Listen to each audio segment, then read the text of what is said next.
Hello beauties, and welcome back to the Bumpy Bones Locksport channel. In this video, I want to continue my discussion about lockpicks and focus specifically on customizing your lockpicks.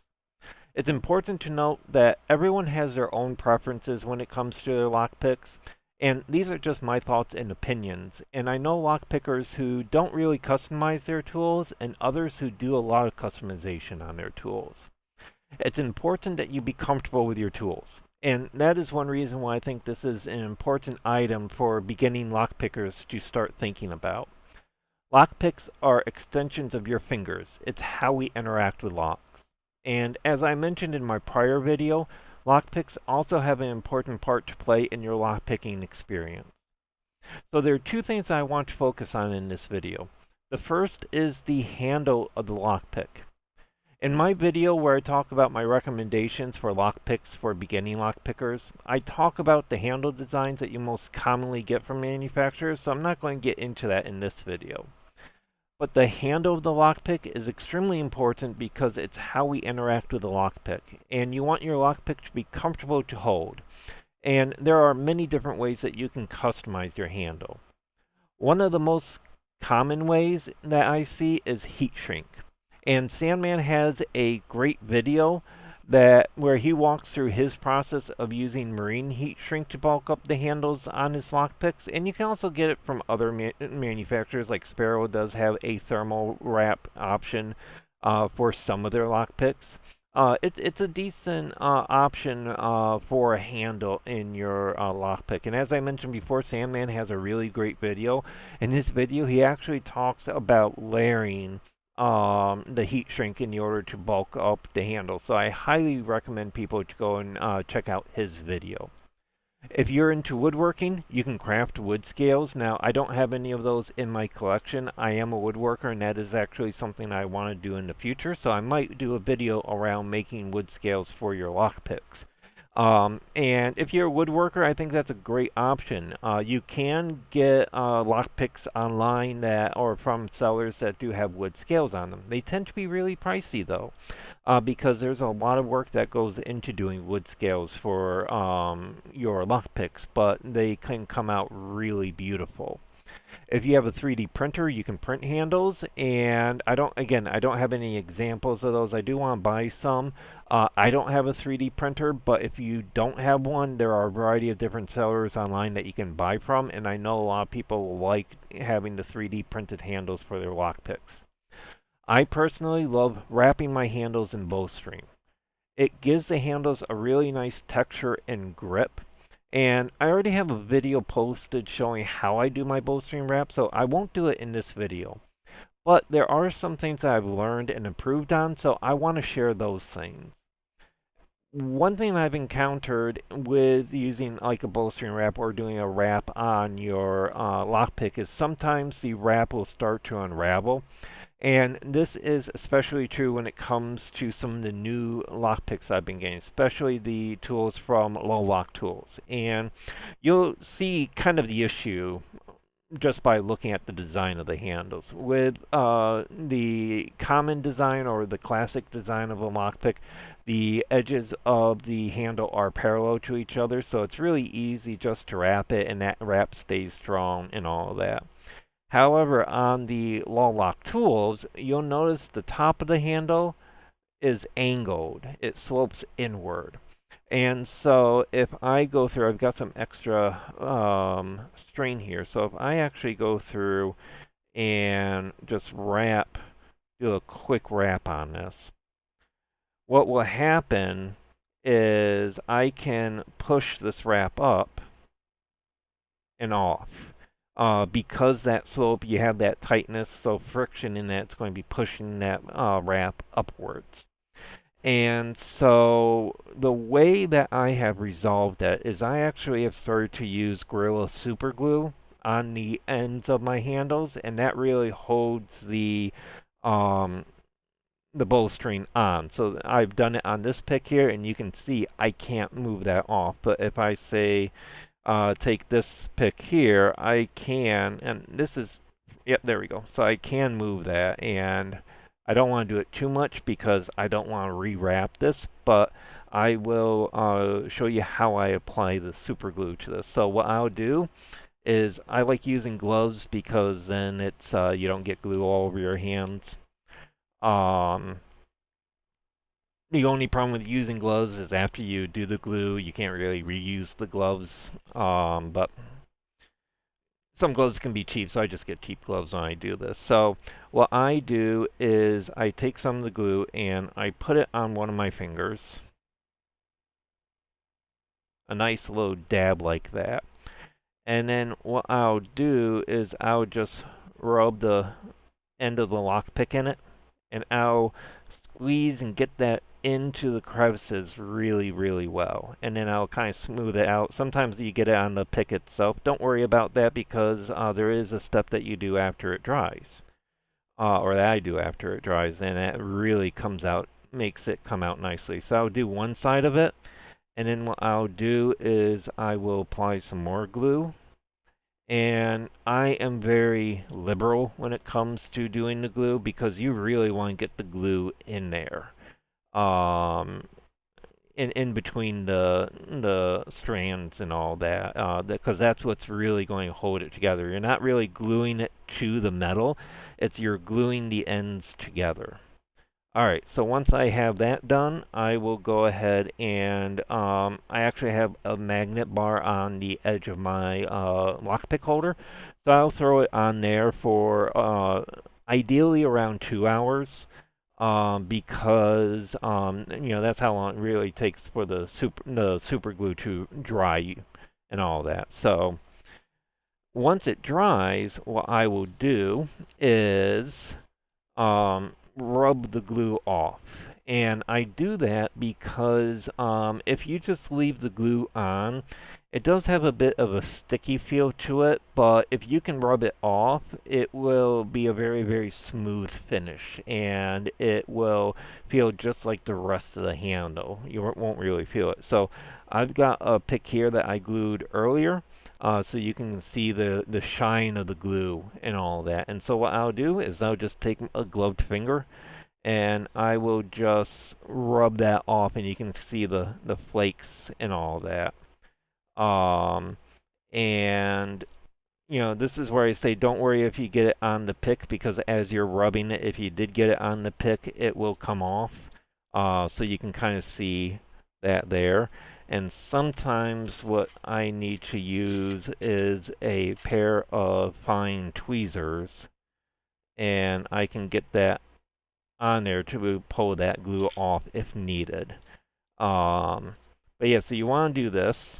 And what that does is that just gets the glue off the top of the bowstring, but leaves the glue in between. And so that will make it so that it's not sticky. It doesn't give you a different texture or a different feel, but it holds the ends nicely together. Um, so I'm just going to finish doing this one. And what you'll notice with it, you may not get it all, but as you use the pick, it will flake off and you'll get the rest of it. And it just has a really nice finish to it. And then that will hold that really tight. Now you can remove it. It doesn't, really glue it, heavily to the pick. If you take a knife and you cut the end of the wrap here and just unravel it, it unravels really easily. So if you do decide to go with like a 3D printed handle or want to go with a different type of handle, it's really easy to remove the bowstring wrap and all that. Um, so I'm going to go through and do that to the rest of my picks here, but I'll do that later. The other thing that I really like to do is label my picks when I can.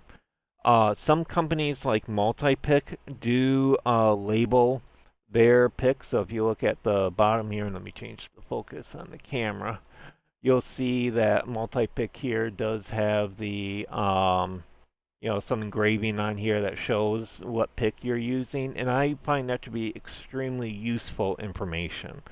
And especially where you buy kits like with the wall lock tools here, I just got the Ronin Lockpick set. I also have the Renegade and the Increment.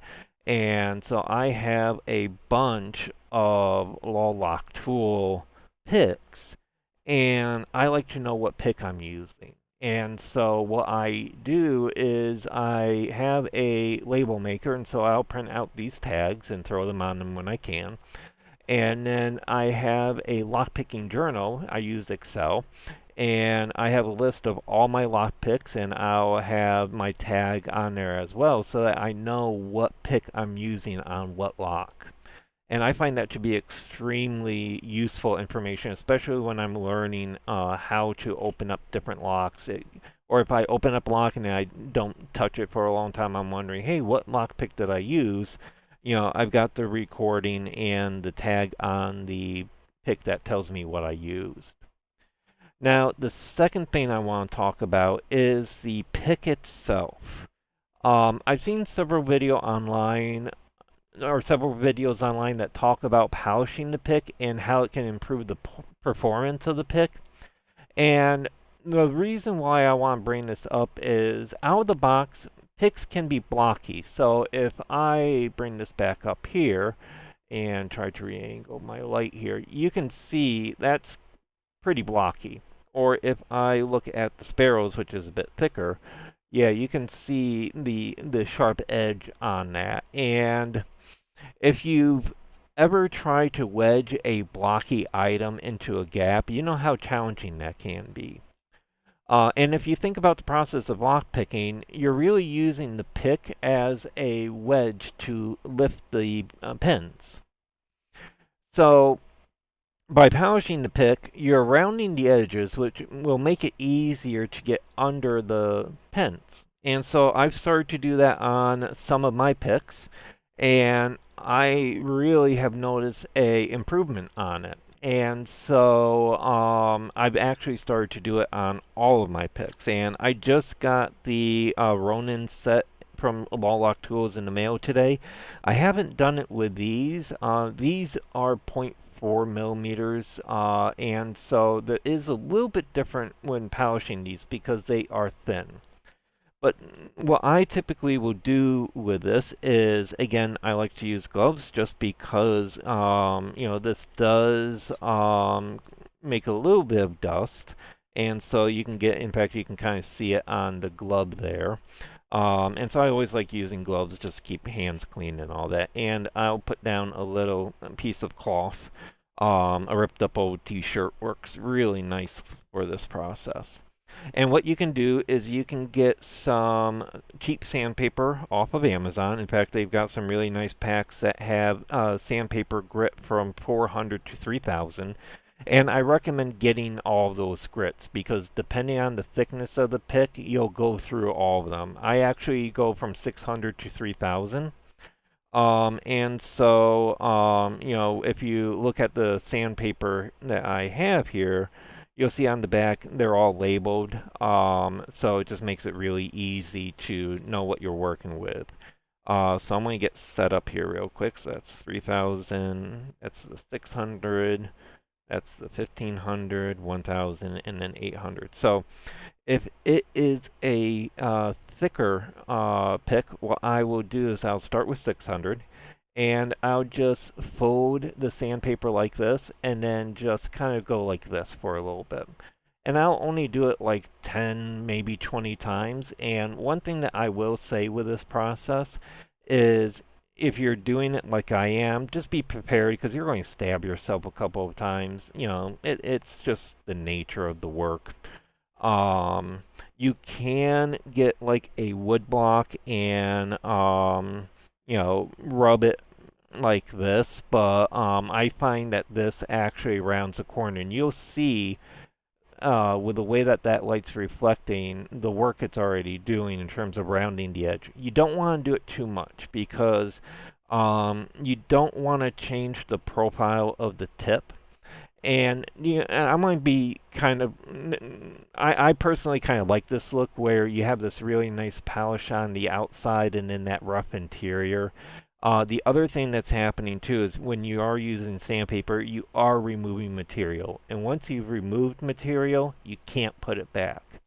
And so just by doing a light polish around that edge, it's rounding the edge, but it's leaving a flat platform for the pick and when you're lifting the pins and all that. So I always recommend just doing a light polish. So that was 600. I'll go to 800 now. And so I'll just do that same thing, do it a couple of times, or like maybe 10, 20 times. All right, I think that's good. And then I'll go down to 1000. And see, you stab yourself every once in a while with it. And then I will do 1500. And now here you can do it a little bit more because you're not going to be removing a lot of material with it. And let's go to 2000.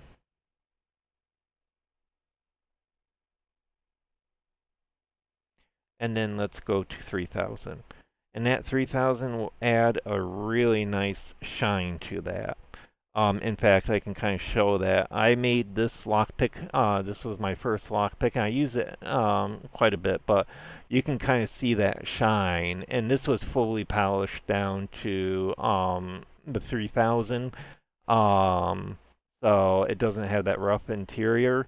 But I kind of like that rough interior look. So you can kind of see with this, you've got that nice edge, that shiny edge, and then that interior, and that's kind of when you know you're done with this. Now, with the thinner picks, what I do is I do not do the 600. I actually start with the 800, and I only do it a few times. And the reason why I do that is it is thinner, and I don't want to change that profile of the pick. I just want to round the edges a little bit. Now, Wall Lock Tools does a good job with their picks. There are some picks that you really want to do this with, like if you go with Sparrows, a lot of their picks are rough on the cut. And so doing that sanding on these picks would be good. Wall Lock Tools, they do a good job with the cut, so you don't actually have to do a lot of polishing or a lot of work just to get that little bit of a rounded edge. And so you'll see with this pick here, I'm just going quickly through the grits and just doing a couple of them because that just gives that rounded edge there. And that's all I'll do with these. So you can still see that polished edge there and that interior. And I think that kind of looks cool when you're doing on lock picks like that. So as I said before, I started doing this on a few of my picks, and I really noticed the difference, especially when it came to my rakes. This was the Christine Palmer rake out of the Sandman Advanced multi-picks that I got. And I did this with, I also have this profile in Sparrows, and I did it with the Sparrows pick, and it really worked nicely, so I'm doing it on all my picks now. But I especially find that this technique works really nice on rakes. So these are just a couple of the things I do to customize my lock picks, but there are so many different ways that you can customize your picks. If you have something that you want to share, do feel free to put something in the comments. I highly like it. I love it actually when people share what they do because that's how we learn. Everybody has a different way of doing things, and that's okay. We can all learn from each other with that. So I hope everybody found this video to be interesting and useful. And as always, if you like the video, do feel free to like and comment on it and subscribe to my channel. And I hope everyone has a beautiful day, and I will see you all later.